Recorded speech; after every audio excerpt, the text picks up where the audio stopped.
The advice and opinions expressed by the host of Autism-Live and her guests are meant solely as suggestion and should not be in any way construed as child-specific advice. Any choices you make in determining your child's treatment are completely at your own discretion. Dr. Doreen Granpeesheh is the Dr. Doreen is an expert in autism. Doreen Granpeesheh. Dr. Granpeesheh. Dr. Doreen Granpeesheh. Dr. Doreen Granpeesheh is a visionary in the field of autism. Now you can ask her questions on Ask Dr. Doreen. Good morning and welcome to Ask Dr. Doreen. I'm Shannon Penrod and I'm here with the fabulous and wonderful Dr. Doreen Granpeesheh for Ask Dr. Doreen. Good morning.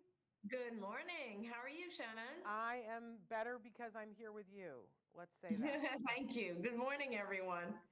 And we love that even when she is out and about, that she will make time when she can to be here with all of you. For those of you who don't know, Dr. Doreen Granpeesheh is an expert in the field of autism. I believe the preeminent expert in our time. And what other time is there in the field of autism? She's been working in this field for 45 years. It's still going to take me a while to get used to saying that. Because she doesn't look like she could have been on the planet for 45 years. I know. But nonetheless, she's been working in this field for 45 years with all kinds of individuals on the spectrum, from very young children up through senior citizens, and most assuredly, toddlers and school-age children, teenagers, and adults on the spectrum. So I also love, and I love to say this about her, she's, of all the people that I've met in the world, she is the very best at perspective taking, at putting herself in somebody else's shoes and thinking, what would this be like for them? And she does that on a regular basis. She does that for individuals who are on the spectrum, constantly thinking, okay, for this individual, what is it like for them? How can we make it fair? But she also extends that to the people who love that individual, who are working with them or family members and trying to make their lives be as happy and productive as it can possibly be. So what a wonderful gift she is to all of us in the autism community. And thank goodness that she donates her time here to give all of you the opportunity to ask her questions. So that's what we're going to be doing for the next hour. You can be writing in right now on Facebook, YouTube, Twitter, or about a dozen other sites. Our fabulous Traven is going to start to show you some of the different ways that you can be watching the show, whether it's live or in podcast. And if you're watching live, you can be asking questions. Now, if you're watching and it's not live and you're like, well, I'd like to ask a question, but there's no way I can be there live, I got two things for you. First of all, you can email me and let me know the question that you want. We're going to show you that question in just a few minutes, or my email in just a few seconds. But for those of you listening, it's Shannon@autism-live.com. And you can send me your questions, but we'll get it up on the screen here in just a few minutes. Traven's busy showing you all the places to watch. I've given him way too many things to do at the same time. But the other thing that you can do, if you're like, oh man, I never get to watch this show live, we have something really amazing coming up for you. Starting on April 4th, we're going to kick off the Autism Network Podcastathon. And we are going to start, it's a Tuesday, we're going to do an Ask Dr. Doreen in the morning, and then that afternoon at 3 p.m. Pacific time, we're going to go live, and we're going to stay live, fingers crossed, for 44 straight hours, no interruptions.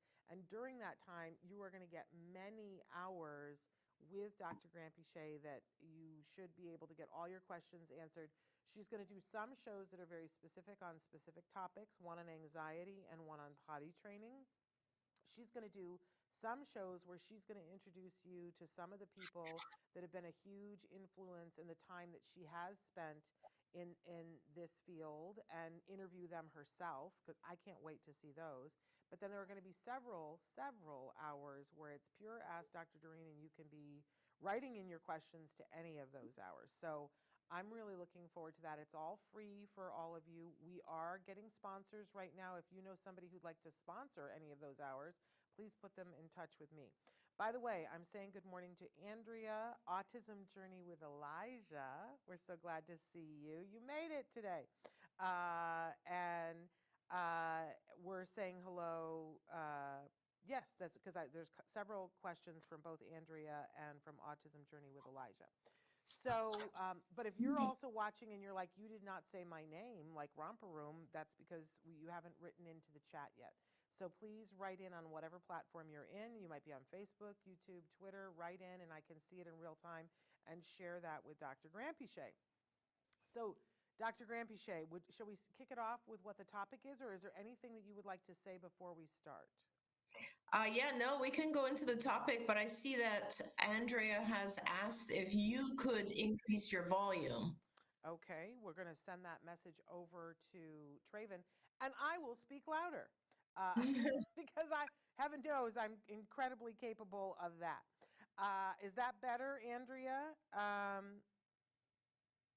Yeah, let us know if that is better for you. I also didn't give the disclaimer, which is that although Dr. Granpeesheh is the expert that I would trust with any question in the field of autism, there is no expert who can give individual specific advice in this particular format. So please send in your questions, be as specific as possible, including tell us like where geographically you are. You don't have to give us your address, but what major cities you're close to, so that Dr. Granpeesheh will have an idea of what resources might be near you. And understand that she will be answering your question with the information that she has, which is not the same thing as if you have eyes on the situation. It will, however, help you to go back and ask more questions and ask questions of the expert who does have eyes on the situation. Hi, we're saying hello to Lou ZC. Okay, our topic though today is my child isn't making progress. What have I overlooked? Which I love talking about this topic with Dr. Granpeesheh because she is the master at this. The first question is, and then we're going to open it up to questions you guys are already sending in and questions that you're about to send in. But the first question is, my child is about to be 5. We have been doing ABA for the last 2 years. We started during the shutdown with just parent training, but now he goes to the center 3 afternoons a week for 2 hours. He is on the gluten-free, milk-free diet. I feel like we're doing everything right, but he is still only saying about 5 words. We are still having lots of hitting and aggression towards his baby sister, and no one can get any rest. He is often up all night for days on end. What am I missing? Please help. And I'm sending this parent a hug right to start. But I'm so glad that they wrote in this question, Dr. Granpeesheh, because you could take the whole hour on this, could you not? Yeah, really could. And this is a topic that's very dear to my heart because it's all too common, the situation that parents feel like they're doing everything, but actually there are some really important aspects missing. So let's talk about that.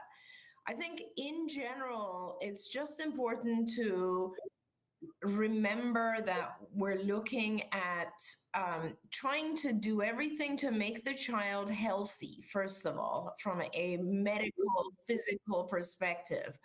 So that means the very, very first thing is sleep. And sleep is super, super important because the whole concept of ABA is about intensive teaching. And let's face it, if any of us don't get enough sleep, we are also not going to do very well learning. So I would really recommend that you talk with some specialists. And this goes beyond your pediatrician. I think for me, when I'm looking at underlying health issues that are out of the ordinary, I will not really go to my family physician or, in this case, a pediatrician.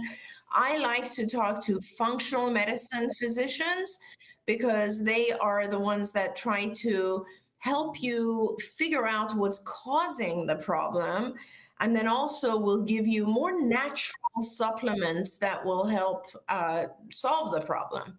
So the first thing is making sure that the child is receiving any kind of intervention that they need for sleep. Now, when it is an issue with not sleeping, you usually have various types of supplements that can help, forms of magnesium, melatonin, of course. There's lots of different things that can help.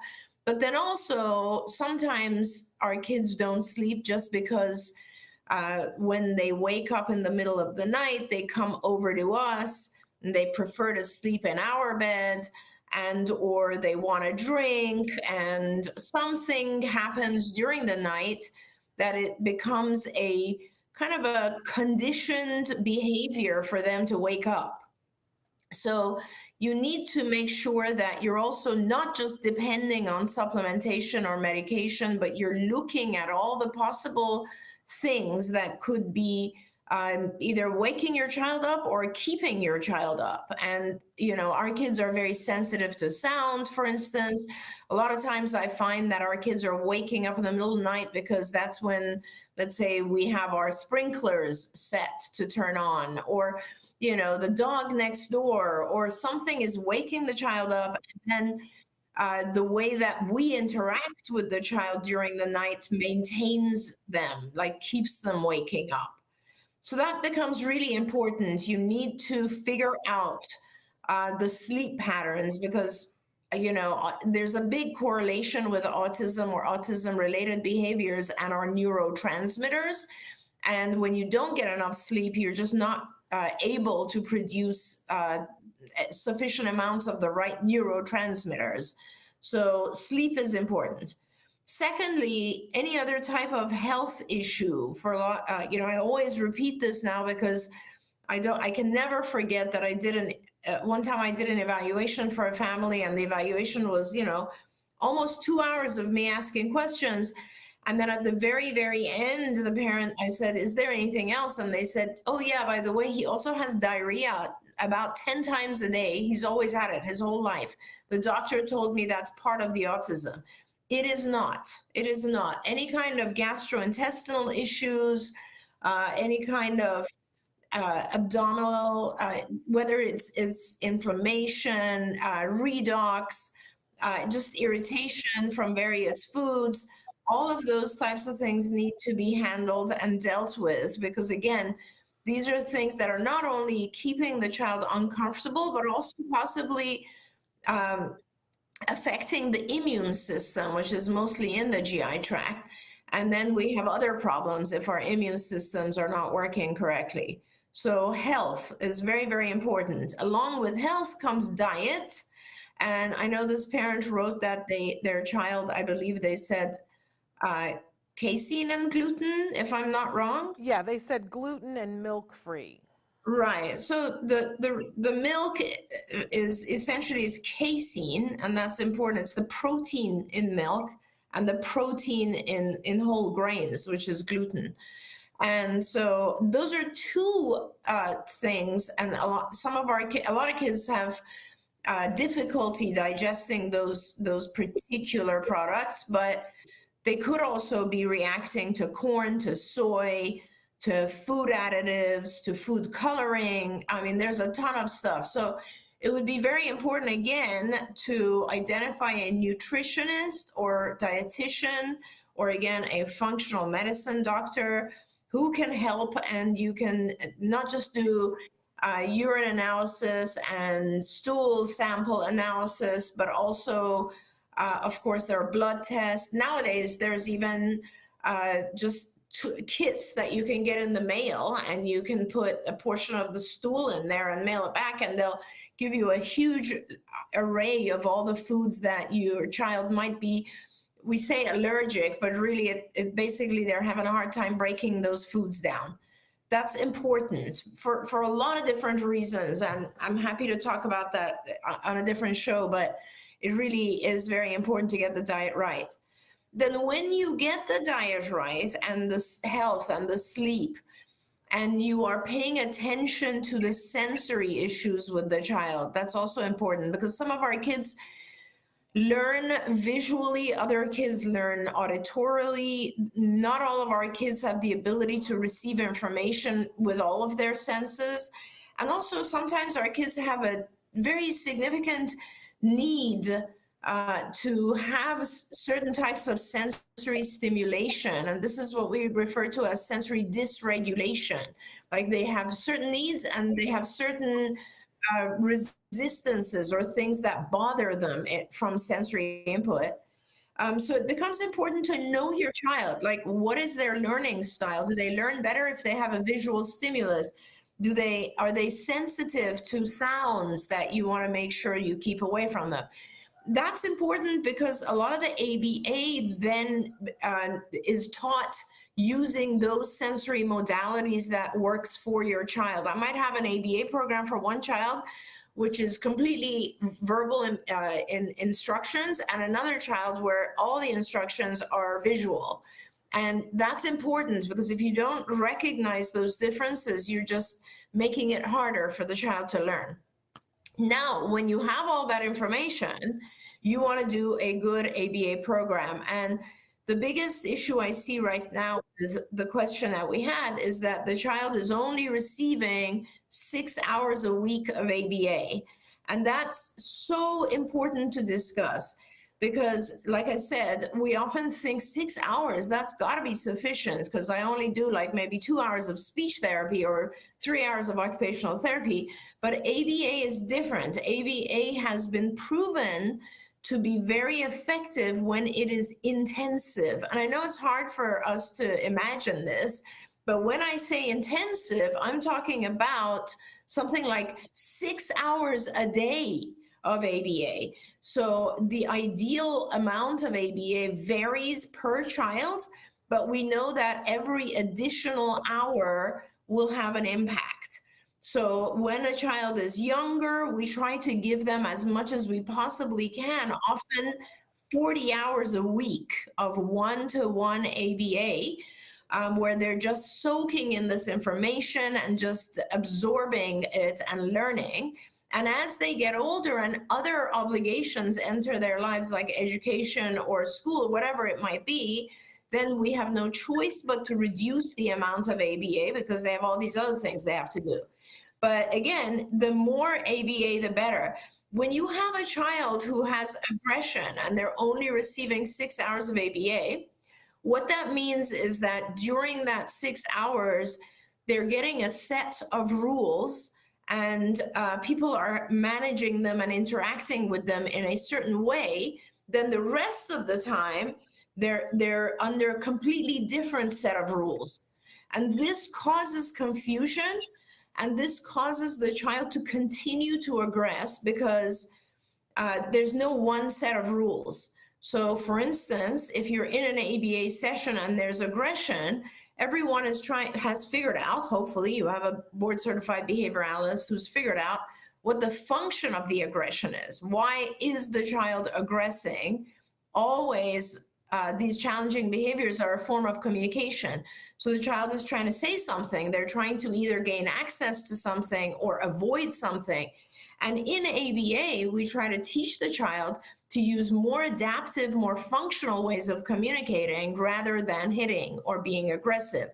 How often does those same set of rules occur outside of the ABA?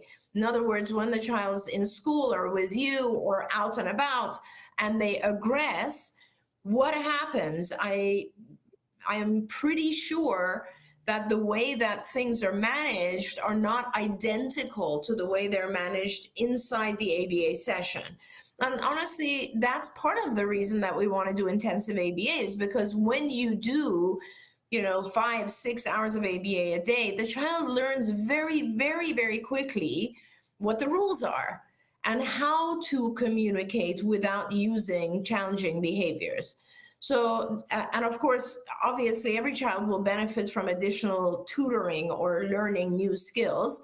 So my biggest suggestion to this viewer is increase your ABA hours right away as much as you possibly can. And that is probably the best thing you can do right now. Thank you so much for that thorough answer, Dr. Granpeesheh. I just so appreciate getting to spend time with you because you speak sanity, and I love that. And a lot of people out there are speaking insanity. I had a parent recently, it broke my heart. She wrote to me and said, I recently left my ABA provider and went to a different ABA provider. And I said, why? What kinds of things were you seeing? And she said, well, they were constantly pressuring me to do more hours because I was only doing 15 hours with my 4-year-old. And they were constantly pushing for more hours, and that she had read on some mom's group that was because they just wanted more money. And she said, and I don't want to be pressured for something so that they can make more money. So she moved ABA providers. And I said, my gosh, I would have given you the exact opposite advice, that if you're with an ABA provider who, and you have less than 25 hours and your child is less than 6 and they're not pressuring you for more hours, then I'm seriously wondering what their motives are. Because it isn't about the money, it becomes, I think, and tell me if I'm wrong, that everything gets easier if you're doing more, because the child learns faster, which means the team gets more excited. The child is less frustrated. Parents get on board because they see, oh my gosh, this works. I want to do what you're doing at home, and everything gets easier. But if we're doing too few hours, it's the child gets frustrated, and why wouldn't they? And confused, as you said, confused. So thank you for speaking sanity, Dr. Granpeesheh. I just want to make it so that everybody can hear your voice. Okay, let's Shannon, I also, I guess people don't realize that if it was all about making money, there are thousands of children waiting on these wait lists. So this supervisor who is insisting you should do more hours could also do more hours with other kids, right? Yeah. So that's how that argument is out. And parents should also know that payers, insurance companies, argue with our supervisors against giving a child more hours, because from the payer's perspective, the less they pay, the better. So they actually don't want to give intensive hours. So kudos to whoever the supervisor is who's arguing with you and telling you you need more hours. They're simply only doing that for your child's benefit. It's not for their own benefit. The payer will be angry with them. It's harder to staff intensive hours. So they're doing it only for your child's benefit. So think of it like that person is Norma Ray. They're willing to fight for your child. You want to keep them. Okay, Andrea's got a question for us. She says, actually, I have two questions. First, what is the average number of trial sets per hour for a 3.5-year-old who's been in ABA full-time for 6 months? Second, if I switched my son's ABA clinic, how much of a setback can I expect, and do you advise against doing this?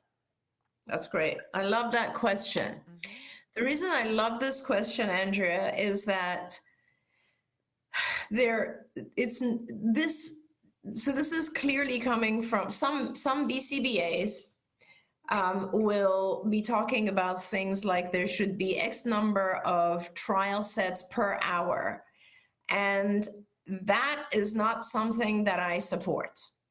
Every child is different, and every lesson is different. So for instance, if I'm teaching a child, some children, I want to give you lots of different examples. Some children have what's called a slower response time. So they are responding, but they just need a little bit more time to think. And it's very important for the providers, for the clinicians to know that, to learn that about the child, because what happens is I give an instruction, I have to be able to wait long enough for the child to respond. It can't be too long, because then the child will either get distracted or do some sort of challenging behavior, or they'll learn non-response. But it also can't be too short of a time, because if it is too short, then I am never giving the child the chance to think and get a response across and then get their reward. So it's super important. I tend to be one of those people that wants our kids to answer fast, so I'm always trying to keep the pace fast. But when I observe children, I've learned, like I have a child right now that I observe the team, and the team gives the child a lot more time, and his success rate is higher just because they give him more time to process. So it is very important for your team to identify what's the processing time of the child.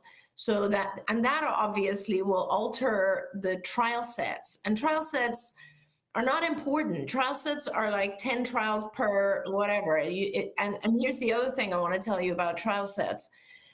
If it's a very easy lesson, like for instance, matching of objects, which is like sorting, you will have many, many more trial sets than if it's a very difficult lesson, like an intraverbal or, something that involves a series of actions or a series of, or a long response or some sort of social skill or conversational skill, or if you're in an NET type program. I mean, there's a million reasons why the number of trial sets per hour will vary. So if someone is telling you there's got to be X number of trial sets per hour, you need to go back and say, well, what if it's an easy lesson or it's a harder lesson? What if the lesson requires more processing time versus less processing time? And all of those types of things interact with the child's response level.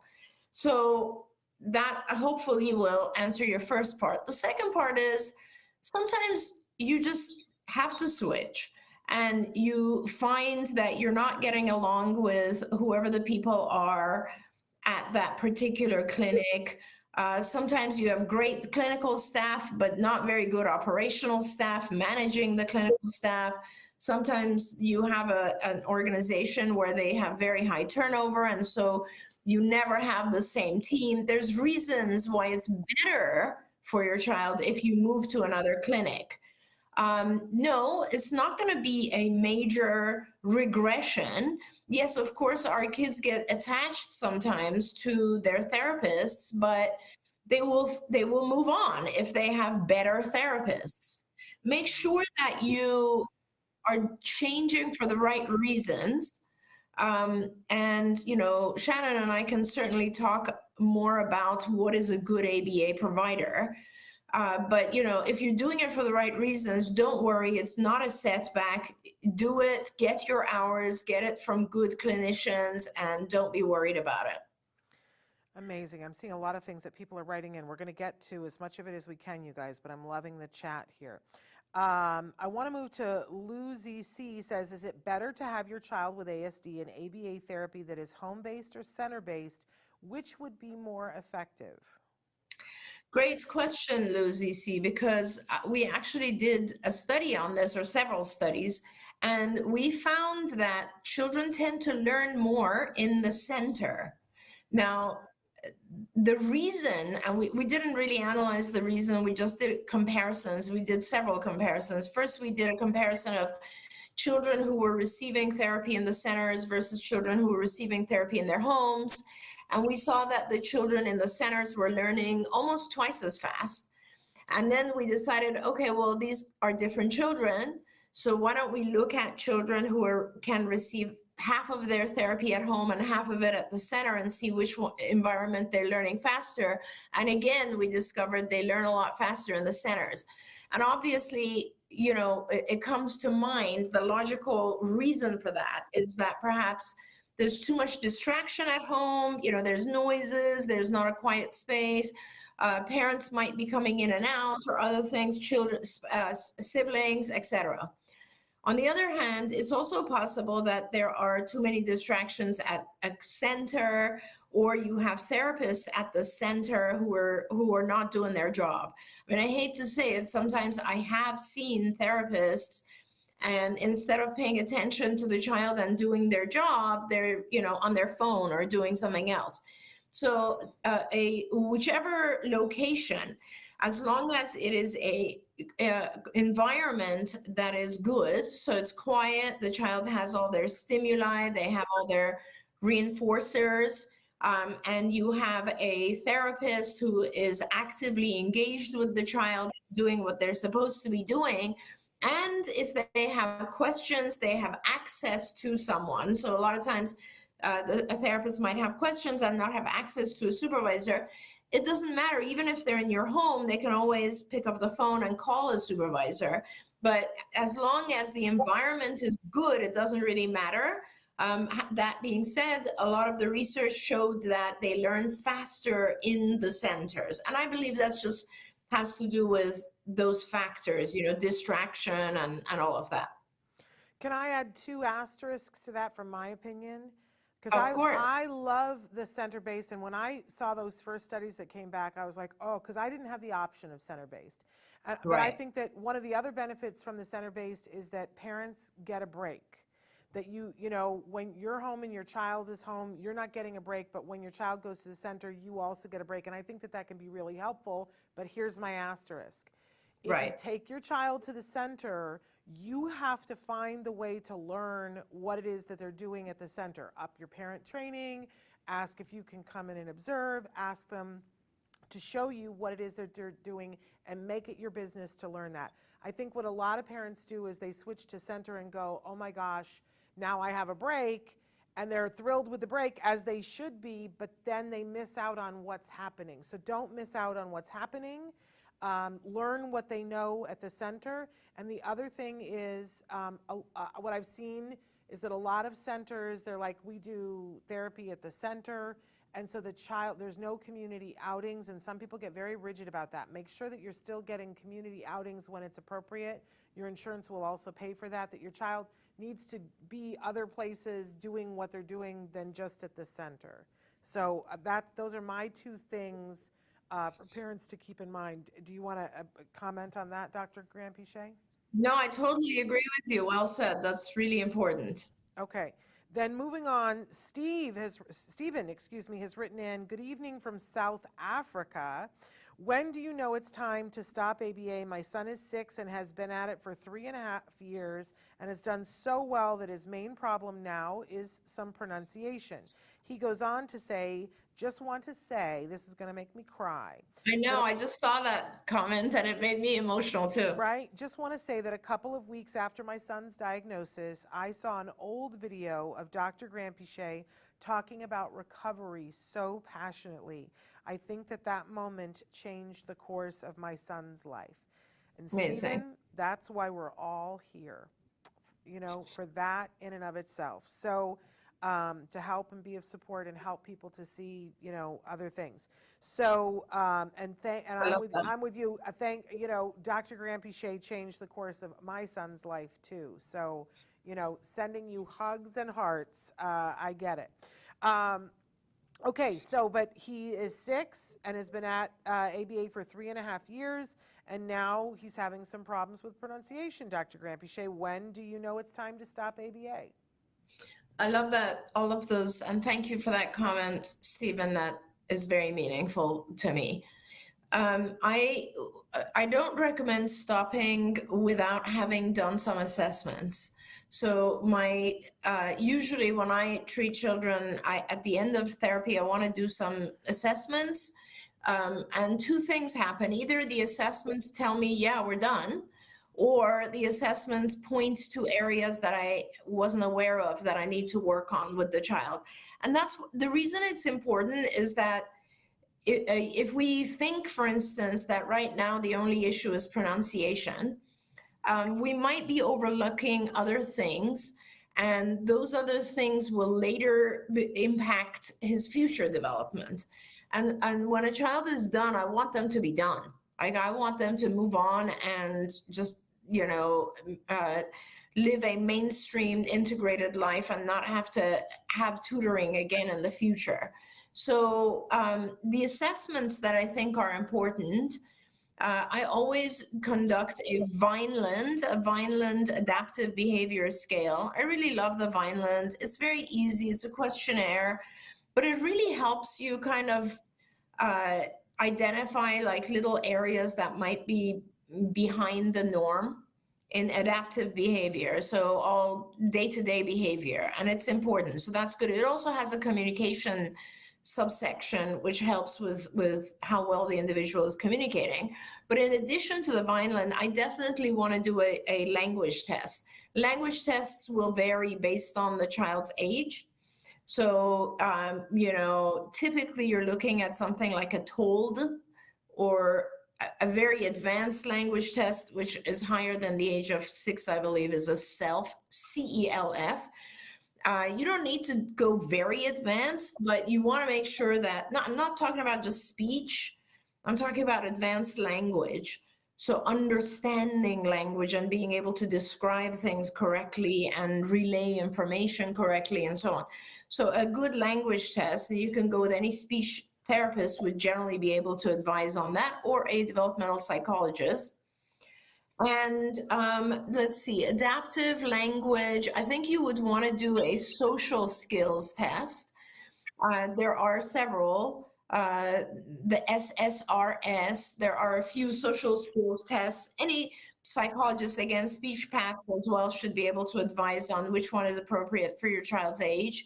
And different countries use different ones. So I want to do a social skills test. And then maybe you want to fill out a test called the brief. It's kind of a parent questionnaire. There's a teacher version as well. And that'll measure more advanced skills like executive functions.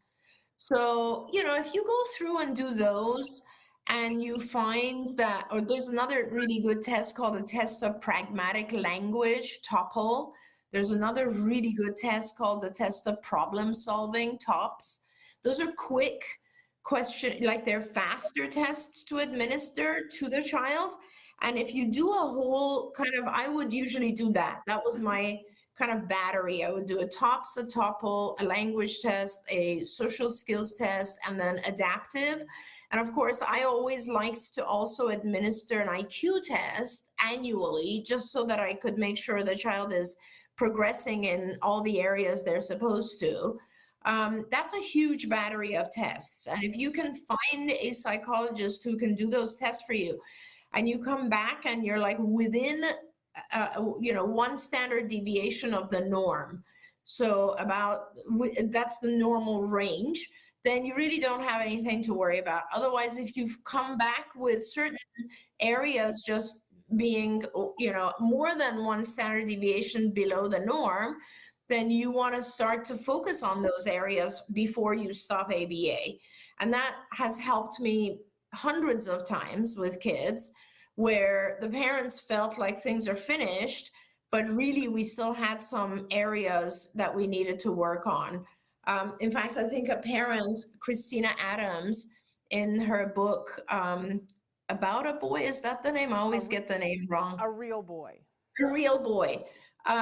She actually talks about this because she came to me and said, I think he's done. And then we did these tests and we came back and said, no, there's a few more things to work on. And we continued working for over a year. And then we were done. And so I think that's really important for you to do as well. Amazing. Amazing. I want to say, Parker, I'm glad to see that you're here because I wasn't sure. I have your question and I'm going to ask it in just a second because Parker emailed his in ahead of time. But first, I want to acknowledge, excuse me, Autism Journey with Elijah. I want to say, first of all, what an amazing individual that Dr. Granpeesheh had the opportunity to be a guest on her live Facebook feed a couple of weeks ago, and it was amazing. I just want to say you asked the best questions. You really did. I mean, it was really kind of amazing. And both of you were amazing, both this parent and Dr. Granpeesheh. Want to encourage people, if you get the opportunity to go find it on Facebook, I hope that there is a link to it because it was, what do the young people say, off the chain? I think that's really old. What's the phrase that they say now? It was lit? I don't know. It was amazing. I was inspired by it. So, but they have written in a question, but then they wrote in something else that I want to say because I think it involves this. How can you make potty training more consistent and effective when you have a home where both parents work long hours and the daycare or preschool is too busy to be consistent with one child at a time? But further down, she wrote that the developmental pediatrician has sent a referral over for 40 hours of ABA, and she says she's okay with that. And I think that's going to have some bearing on this. But what do you want to say, Dr. Granpeesheh? That's awesome. Yeah. If you start to get the 40 hours, which congratulations, I'm so excited for you, by the way, because this is going to be a fun journey for you. The one thing I want to say off topic is videotape your child frequently. You're going to want to have these segments of video to kind of document your child's progress. It's fun to watch when a child gets intensive therapy and it's good therapy. I love it. So I hope that you can get those hours. And once you get those hours, there will always be people around who will help with the potty training. It is vital to be consistent with the potty training. It becomes very, very confusing very quickly if people are not consistent, and then it becomes really hard to do the potty training again, because now the child is like, well, what am I supposed to do here? So, I think that's the best solution. I'm not sure, I don't remember, I don't think you're in California, but I'm sure many states have respite care and also like social security services that can help with things like this. They can give you an individual who is there to do things like take the child to the bathroom on a schedule, or make sure that they're following the steps of the potty training that they're in right now. But of course, the best of all is to do ABA, and it'll happen very quickly. Absolutely. Amen to that. I want to jump to Parker's question. Parker, I'm so glad that you're here. He wrote to me the other day and said, I was at the gym today, like I always am on Mondays, Wednesdays, and Fridays, and the smell of chili was around the room. There was a chili cook-off happening. I got a sample of this really good chili. I was going to make myself a bowl, but some lady, which I had never met before, said the chili is only for city employees. I told her there was no sign on the door, and she said it's our first time, and the next time there will be a sign. And I almost went into a complete meltdown over it, but I knew I was in public, so I didn't. What can I do to, one, do even better than I did, how I did this time, and two, how can I avoid situations like this in the future? Thanks in advance, Parker. Parker, I just love your questions. I swear, you keep me on my toes with your questions because you're so deeply analytic, and I love that. I don't know anyone who does that. I think what would be helpful for you, Parker, is to start writing down things, because you are so incredibly analytic about your own situation. So what I would do is I would keep a journal, if you don't already, Parker, and that journal will really, really help you figure things out. So for example, in this case, if you were writing a journal, you would start with just the description, like you just told us right now, of exactly what happened. And then you would sit there for a bit and you would put yourself back in that situation. And you would say, I felt how I felt. Start with how you felt. If you look online, there are emotion wheels, which are really wonderful. If I could share that with everyone, they're amazing, because most of us, we start with, let's say, one emotion, like let's say I felt annoyed. But then when you look at a really good emotion wheel, annoyed will be then itself broken down into 5 different things. For instance, I felt annoyed, but if I want to go further, I felt frustrated, or I felt embarrassed, or I felt left out, or what was it that was causing me to feel annoyed? And then that feeling, the left out, let's say, goes even further. And you ask yourself, why did I feel left out? And has there been a different situation in my life that makes me feel left out? Is it just my diagnosis that makes me feel left out? Did I feel like, just not being able to participate in getting the chili says that I'm different? What was the core issue there? Maybe it's none of the things I just said, Parker. Maybe it has just to do with the fact that, you were hungry and you became angry because you couldn't access a food that you really like. So use those types of journaling techniques. Start journaling things and keep talking to us, because really, I think journaling will help you really analyze these things. And honestly, Parker, you are someone who would benefit from just psychological therapy sessions. Like, you would really benefit having a therapist that you could talk to weekly on Zoom, and they would help you with what you've written down in the journal. And it would really help you understand yourself better. And when we understand ourselves better, we're always able to handle the situation differently the next time, because we learn what is causing it, and it doesn't bother us as much. And so I think that would be very helpful to you, Parker. And I want to say, Parker, thanks for asking this question, because I want to now do what Dr. Granpeesheh said, because can I be honest? It would have ticked me off too. Like, there's no sign you were supposed to magically know. And I think, I just want to say this, Parker, the fact that you didn't have a meltdown, I mean, that's kind of amazing that, you had feelings, but you didn't have a meltdown. You said to yourself, this is in public, and you didn't have the meltdown. I think you're killing it. I think you're doing a really great job. And the fact that then you're like, how can I do this and how can I avoid this? We all feel fatutzt at some time in some place because of somebody doing something. It happens. But I'm going to use Dr. Granpeesheh's advice in my life. But Parker, we so enjoy you. Thank you for being here and asking that. We're all going to learn from that. I'm saying hi to Bertha. Bertha, that's always been one of my favorite names, can I just say? And to Miriam. Miriam says, hi, thank you for the videos. Does Dr. Granpeesheh do online ABA or consultations for people who don't have immediate access to ABA? And can you please provide emails? Thank you. What do you want to say about that? Yeah, absolutely, Miriam. I would love to do a consult for you. I generally will do an evaluation, like probably no more than once a year for a child, and I'll give you feedback and direction. But I also do have access to fantastic BCBAs who do this on an ongoing basis. So for instance, if you have a team of therapists and you need someone to oversee or supervise the team and give them guidance, I know people who I can refer to you as well. So, but yes, Shannon, please send Shannon an email and we will schedule a Zoom evaluation if you like.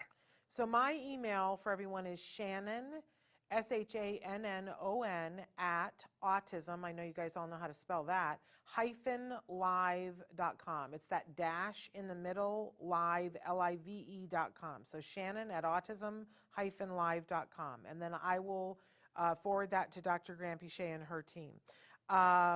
Also saying hello to Amanda and her Blue Hearts and Michelle. Amanda had, and by the way, yeah, Michelle. By the way, Amanda had written in and said, when we were talking about the low hours, she said, I spoke up at my last company. All of the little kids only had 2 to 3 hours maximum, which is unconscionable. That's my putting that in, not her. I even told the parents of my clients, ask for more hours. I gave them the research and I told them it wasn't enough. It probably made the company think twice about hiring an RBT that was also an ASD parent, but I had to advocate for those kids. Good job. Yes, amazing job. And I have to say, if there is a company that doesn't want to hire an RBT that is advocating for more hours, I would say, Amanda, that's not going to work out for you, because you are a person who's about helping people and doing what is ethically best. So you're not going to work out at that company if that's not what they're about. But my goodness, somebody should be all over themselves to want to have an RBT like you, because you are amazing. Andrea wrote back in and said the only reason for wanting to switch her clinic was because of the drive. We drive 1 hour there and 1 hour home. And Andrea, I feel you on that, because that's an hour that's 2 hours a day that your child could be doing other things. Yeah. Yeah. And also, Andrea, evaluate though, if you're going to change, like make sure that you have a clinic nearby that is going to provide you with high quality therapists, BTs, who are and enough hours and high quality supervision, and that they also are open to all the other interventions that you are doing. One of the things I get quite upset about is to this day, we still hear ABA clinics where BCBA doesn't know anything about functional medicine and doesn't even want to hear anything about the dietary restrictions a child might have, or any of the interventions that the family is doing on the health side. So make sure that you have ABA supervisors, and if you're switching to a clinic, it's a clinic that understands that you have to treat the whole child and is willing to learn about all these other interventions. Wonderful. I do want to say that Rosemary had written in when we were talking about center or at home and said we do 3 days center and 2 days at home. And I love the home because I learn what to do at home. And that's Great. amazing. Wonderful. When you said about make sure that you videotape when you're starting ABA, Amanda said yes, yes, yes, video, video, video. It's lovely to look back now and see how far my son has come. I agree with that. I didn't videotape enough because sometimes you're videotaping things that are hard for your child. I wish I had videotaped more, so amazing. Fortune says, hi, our insurance approved 8 hours of ABA for our daughter, but I can't find any agency that can provide that. We started 4 hours last month with one agent that promised the full 8 hours soon. Unfortunately, our RBT quit without notice to us or the agency. Now we are down to 0 ABA. I'm thinking about working with 2 different agencies to get the full, and she put 49 hours a week. So I don't know if they were saying 8 hours a day, but what are your thoughts about trying to piece it together with 2 different agencies, Dr. Granpeesheh? Yeah, I mean, there are a few difficulties when you're working with 2 different agencies. Just scheduling being one of them, but also technique. And it's hard to explain this because ABA has a lot of different factors that are important, and 2 supervisors, 2 BCBAs might have completely different styles. Not to mention that 2 different agencies might be using 2 completely different curricula. So it is really important that there be consistency in the overall program. I don't really recommend 2 agencies. It is a lot of work trying to get them consistent with each other. But on the other hand, I really want your child to have more hours. So one way to do it, if you were to go, first of all, most agencies don't agree to you having another agency, but if you find 2 agencies that are willing to work with each other, then I highly recommend that you separate the actual complete curriculum areas. So in other words, you would have one agency working on, let's say, language and social skills, the other agency, for instance, working on adaptive and challenging, I don't know, like split the issues so that they're not stepping on each other. That becomes its own problem. It's so hard, but I appreciate the ingenuity of that. Gemma has written in and said, hello, I find that fidget aids with me to help stop meltdowns, or like Dr. Granpeesheh said, writing in my journal. And thank you, Gemma. I love all the support that you guys have written in for Parker and the suggestions and the good jobs. Absolutely amazing. Brian has written in and said, good morning, Shannon and friends, and their whole family with their 6-year-old are extending hugs to all of us. Brian says, to all, things can get better, but you must also learn to accept that those that simply will not, but can improve. I'm not good at accepting that, Brian. If it's that somebody can improve but doesn't want to, I guess I want to know why they don't want to. But that's not my strong suit. But Brian goes on to say, Doctor, any thoughts on post-ABA, when a child becomes basically graduated and needs help with things that ABA cannot address, which is a great question. And Reza has asked if we can turn up the volume on Dr. Granpeesheh. I don't know if anybody else is having an issue, but can somebody else say if they're having an issue so that we know? Because Reza, it might be your computer. I just don't know. I'm happy to increase my volume, but right before the show, our producer asked me to reduce our volume. So, okay, so others can hear. I'm glad, because I hate it when we have technical issues that are not allowing you guys to hear us. So going to the issue of, what are post-ABA things? And I guess, I think it doesn't matter what the issues are as long as you think about how to get help. So for example, I have some of our graduates who will have, they still have problems on the social realm. And so for them, it becomes vital, depending on your age again, to have like a social skills program or group. And that could be at any age. And as long as parents are able to help accommodate that, just having a social activity with peers is very helpful. And of course, there are people who can moderate and help that as well.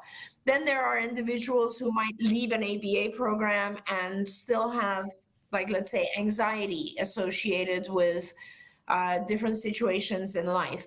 And I really recommend that they gain therapy services. So see a psychologist, probably a cognitive behavioral psychologist, because cognitive behavioral therapy is very similar to the end of ABA. And so that's a very good continuation so that you can gain help with those types of issues. Whatever the issues are, it just like anyone else. I think, I look at ABA as intensive tutoring. That's how I look at it. And if any child, let's say a typically developing child, has issues with one thing or another, it could be anything. It doesn't matter, math or, play skills or a sport or a hobby, whatever. We get tutoring for our kids. And when they're done, it doesn't mean that they are done with every other issue in life. They might have other needs that come about later in life. And, for example, a lot of our kids, when they finish, years later, they come back and get vocational training for a particular job, or they gain access to, how do I send in a resume? How do I actually apply for a job?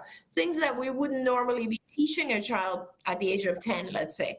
So you continue, you find the resources, and you keep going with those things.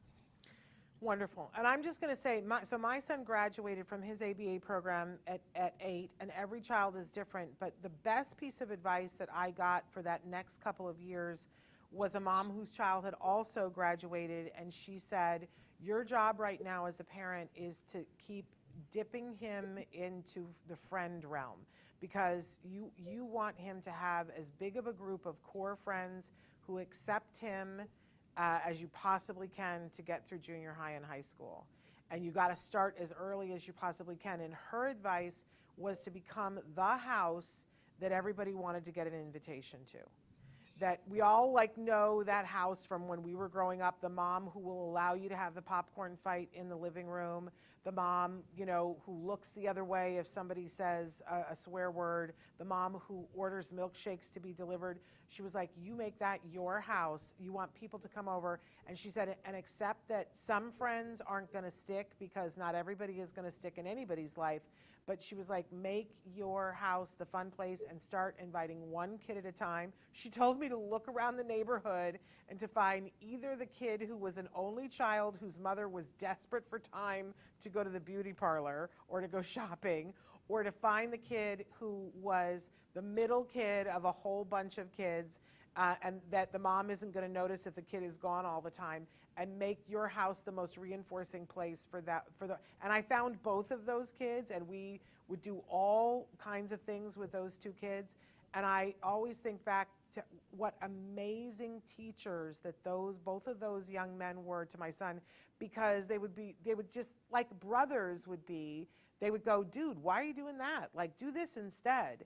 And they taught him, and got him set up for friends. So I just loved that advice. And I took it really to heart and made our house the fun place. But Brian says distraction and focus on task problems are very real impairments despite abilities, and it holds their son back. We have to tackle that, but we're trying to deal with that. So, but that sounds a little to me like maybe they're not done with ABA. What do you think, Dr. Granpeesheh?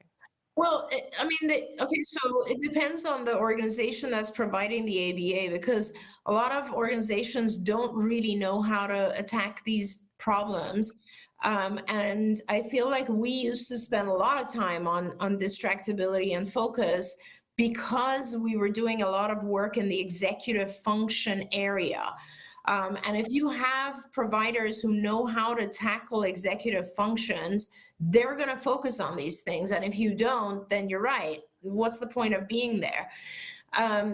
One way that you work on distraction and focus is simply by providing gradually increasing distraction to your child. So you can do this yourself at home, where you start with a very easy, uh, let's say, homework or a worksheet or something that the child is focused on, and then you gradually add distraction to the background, whether it's noise or people or the TV or radio or whatever it might be, but you add distraction and you do it in a way that it's very gradual and the child learns to remain focused. Now, that's just one tactic. There's lots of different tools for teaching a child to stay focused. It's a whole area of our instruction that was called attention. And there's lots of different attention issues. And then there's also inhibition, which is the ability to block out things that are distracting. So this is the area of executive functions. Now, the other quick thing, because I know we're out of time, is that, sometimes our kids lose the diagnosis of autism, but they maintain some aspects of ADHD. And remember, with attention deficit hyperactivity disorder, you do not have to have hyperactivity. There's a whole type of ADHD that just is distractibility. And so you might be looking at talking to specialists for ADHD, and also maybe even considering medications for ADHD, which will help as well. There we go. I'm so sorry that we are out of time, and we got a couple of questions there at the end that I would love to answer. I want to invite you to please join us next week and ask your questions at the top, because I always hate it when we leave a question unanswered. But I want to thank you, Dr. Granpeesheh, for all that you do. My goodness, you are so amazing. And I want to thank everybody who's been on here with us today and every day, adding to the conversation, because sometimes the question you ask becomes the whole new realm that somebody else goes, I never thought of that before. So absolutely amazing. We are going to be leaving you now, and then we're back tomorrow. And tomorrow we've got a bunch of parent-to-parent tips for you to how to not only survive, but also thrive during the school break, because a lot of you are on break this week or next week or the week after, and how we keep things going. So we've got some advice for you tomorrow. Then we have Let's Talk All the Things with Rachel that's going to be happening on Friday, and Stories from the Spectrum on Thursday.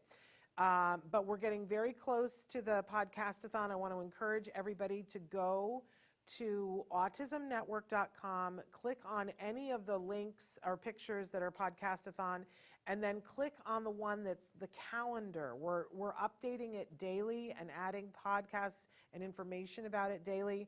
So, I hear people are mapping their strategy. Okay, so this is what I'm going to watch. Please know that it will all podcast eventually, that you'll get to watch it, but there's nothing like watching it live. And we even, for Stephen, we even have somebody who's going to be live from South Africa. Ilana Gershlovitz is doing her podcast for us, Autism Now What? That you'll see in the wee hours here, but in the middle of the day for you on that very first day. So we're so excited about this. Please share and tell other people about it. Spread the word, because it's going to be absolutely amazing. Dr. Granpeesheh, thank you for all that you do and all that you are. Oh, such a pleasure, Shannon. So nice to see you, and thank you, everyone. All right, everybody. We'll see you tomorrow. Until then, give your kiddos a hug from me and one for you too. Bye-bye for now. Bye.